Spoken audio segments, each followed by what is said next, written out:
the son who came back to me. He walked away from home to find himself, but he only found a pigsty and a father who was still waiting. I had 2 sons, and their lives were filled with abundance. My house was a place of security, of provision, of deep love. The days were a rhythm of work and rest, of fellowship and family. The older son was a mirror of my own diligence and responsibility. He worked hard in the fields, his hands calloused from the labor, his heart dedicated to the smooth running of the family estate.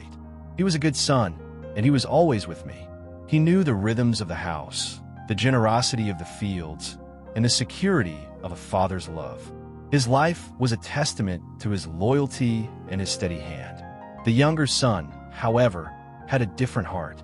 He was restless, a dreamer who saw the horizon as an invitation to something more. He wanted to see the world, to experience the freedom he believed was out there, to build a life on his own terms. His mind was filled with visions of a distant land, a place where he could be his own master, where his name was a sign of his own success. He was not content with the simple, quiet life of the family estate. He believed that true life, true joy, could only be found by leaving home. And though he was surrounded by my love, he did not see it as a gift, but as a cage. The days continued, but a quiet tension was growing. The older son was dedicated, but his heart was filled with a certain kind of righteous judgment. He could not understand the restlessness of his brother. The younger son was there in body, but in spirit he had already left. My heart saw both of their desires, their strengths, and their weaknesses. I saw the dedication of the older son and the restless spirit of the younger, and I loved them both, each for who they were. But the quiet storm in a younger son's heart was about to break, and I knew that a profound and painful chapter was about to begin. The moment he spoke the words was a crack that broke the stillness of our ordinary life. He came to me, not with a request for a conversation, but with a demand that defied all tradition and decency. "Father, give me the share of property that is coming to me." In that simple sentence, he was telling me he was done with me. He was saying, "I wish you were dead. I want what is mine now, so I can go and live my life without you." His words were a knife to my heart, a public declaration of his desire to be separate from me. It was a rejection of our relationship, a denial of the love and provision he had known his entire life. I did not argue with him. I did not beg him to stay. I simply gave him what he asked for. The division of the property was a painful and public affair. The neighbors watched, the servants whispered, and the older brother looked on with a mix of anger and bewilderment. He sold his inheritance, the land that had been a part of our family for generations, and with a bag full of money and a heart full of false freedom, he turned his back on the only life he had ever known. He walked away without looking back, his eyes fixed on the distant horizon, a place he believed held the key to his happiness. The silence he left behind was louder than any noise. The space he had once occupied at the table was now empty. The love that had once filled our home with his presence was now a quiet ache. He had cracked the foundation of his life, and in doing so, he had cracked my heart. And all I could do was wait. I watched him walk away, and a part of me went with him. I knew the world he was seeking was not what he thought it would be, and I knew that the road he was on would lead him to a place of brokenness. But I had to let him go. The distant land he had run to was not a land of freedom, but a land of waste. The money he had so carelessly demanded was spent just as carelessly. He lived a life of wild extravagance, a life filled with temporary friends and fleeting pleasures. His freedom was an illusion. He was a slave to his own desires. He spent every last coin, every last ounce of his inheritance, on a life that promised everything and gave nothing in return. His friends, who had been so eager to celebrate with him, abandoned him the moment his money ran out. He was alone, broke, and in a foreign land. The breaking point came when a great famine swept through the land. The world that had once seemed so full of promise was now a place of hunger and desperation. He was so poor and so hungry that he had to take a job that was unthinkable for a son of his status: feeding pigs. His days were spent in the mud and the filth, his clothes were tattered, and his stomach was empty. The husks the pigs ate seemed more appetizing than anything he had, and no one would give him a thing. He had run from a life of abundance to a life of utter destitution. He had traded a father's love for a pigsty. In the midst of his misery, a profound revelation came to him. He was a slave to his own choices. He remembered the life he had left behind, the servants in my house who had more than enough to eat. He realized the freedom he had run to was a prison, and the abundance he had left behind was a gift he had taken for granted. He had hit rock bottom, and in that moment he realized that he had not just run from his family.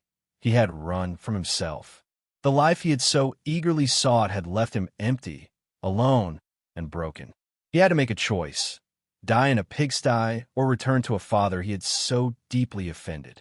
The journey back was a journey of profound humility. He had rehearsed the words in his head over and over again. "Father, I have sinned against heaven and before you. I am no longer worthy to be called your son. Treat me as one of your hired servants." He was not expecting a warm welcome. He was expecting a stern lecture, a list of demands, a life of servitude. He was not expecting to be received as a son, but as a worker. He had walked away with a heart full of pride, and he was coming back with a heart full of humility and shame. But as he approached the familiar path that led to our home, something extraordinary happened. I had been watching for him. Every single day, I had stood on the road that led to the horizon, my eyes scanning the distance, my heart filled with a quiet hope. I had never given up on him. I had never stopped loving him. And when I saw him, a figure so far away that he was barely recognizable, a surge of love that was more powerful than any ocean filled my heart. He was thin, his clothes were in rags, his body was weak, but I saw my son. I saw the child I had lost. I did not wait for him to reach the house. I did not stand there and watch him approach. I ran. I ran to him, my robes flowing in the wind, my feet moving with a speed that defied my age. I ran to a son who smelled of pigs and shame. I ran to a son who had broken my heart. And when I reached him, he did not even get the chance to finish his rehearsed speech. I embraced him, a hug so full of love and forgiveness that it was more powerful than any word he could have spoken. My embrace was a shift, a profound moment where the past was washed away and a new future began. My purpose in that moment was to demonstrate a truth that is more powerful than any human understanding, that a father's love is a profound and unconditional forgiveness. I did not wait for him to prove his worthiness. I did not demand an apology. I did not ask him to work for his place in the family.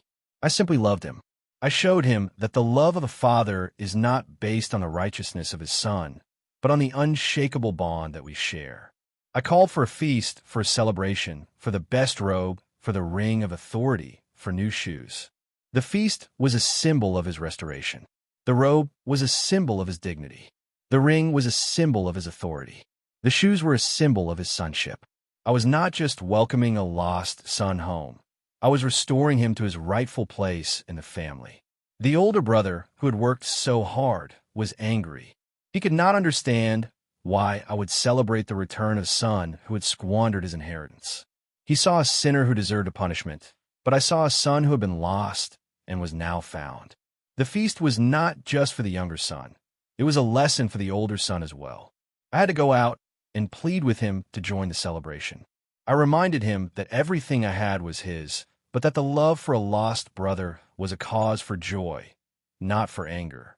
The purpose of this entire story was to show that my love is a love that seeks out the lost, that celebrates the found, and that is so profound that it can forgive a son who had once wished his father dead. The closing impact of this story is a testament to the power of a father's love. The younger son's heart was changed in an instant, not by a lecture or a punishment, but by an embrace. He had returned a broken man, but he was received as a beloved son. The shame and the regret he had carried for so long were washed away in a single moment of unconditional love. He was a new man that day. He had walked away from home to find himself, but he only found himself when he returned. The story is a timeless truth for all who hear it.